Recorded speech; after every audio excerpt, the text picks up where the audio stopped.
নমস্কার। আমার শখের রান্নাঘরে স্বাগত জানাই সমস্ত বন্ধুদেরকে। আজকে আমি তৈরি করছি বেগুন সুন্দরী। বেগুন সুন্দরী করবার জন্য এরকম লম্বা সাইজের বেগুন নিয়েছি।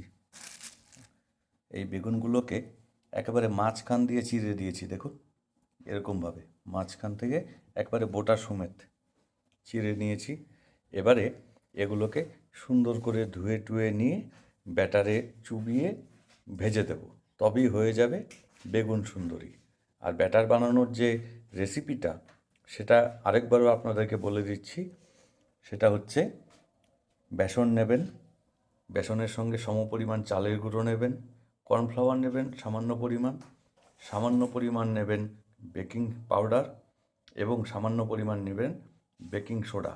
তার সঙ্গে দিয়ে দেবেন পরিমাণ মতো জল, অবশ্যই সেটা গরম জল, কালো জিরে, পরিমাণ মতো নুন, পরিমাণ মতো হলুদ আর শুকনো লঙ্কার গুঁড়ো দিয়ে ভালো করে হুইস্কার দিয়ে একেবারে নাড়িয়ে নাড়িয়ে সুন্দরভাবে ঘনত্বযুক্ত একটা ব্যাটার তৈরি করবেন।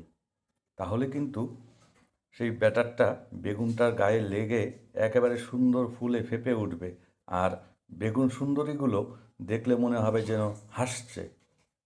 কাজেই একটু অপেক্ষা করুন, আমি তৈরি করে দেখাচ্ছি বেগুন সুন্দরী।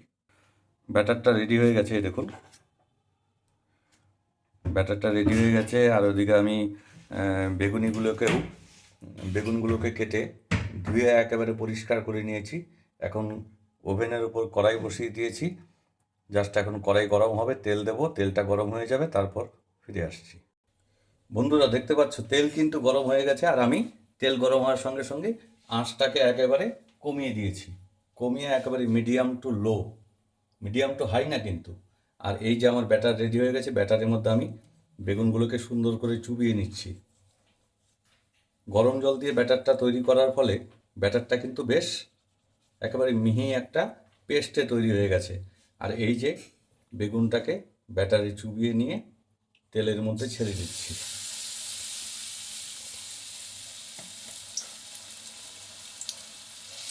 বেগুন সুন্দরীগুলো তেলের মধ্যে কী সুন্দর নাচছে দেখুন। আর এগুলো কিন্তু আমি 4 নম্বর বার বেগুনি ভাজছি, বেগুন সুন্দরী, বেগুনিও বলতে পারেন আপনারা। আর বেগুনিগুলো প্রচুর মুচমুচে হয়েছে আর খুব টেস্টি হয়েছে। এই দেখুন সামনে তুলে রেখেছি প্লেটে। তো আমার এই রেসিপিটি কেমন লাগলো কমেন্ট করে সবাই জানাবেন। আর আমার যে চ্যানেলটি আছে, যে সমস্ত নতুন দর্শকরা দেখছেন, সুপ্রিয় দর্শক মণ্ডলী, আপনাদেরকে বলছি আপনারা আমার এই চ্যানেলটিকে সাবস্ক্রাইব করবেন, পাশে থাকা বেল আইকনটি প্রেস করে দেবেন এবং প্রচুর পরিমাণে লাইক এবং কমেন্ট করে আমার পাশে থাকবেন। ধন্যবাদ।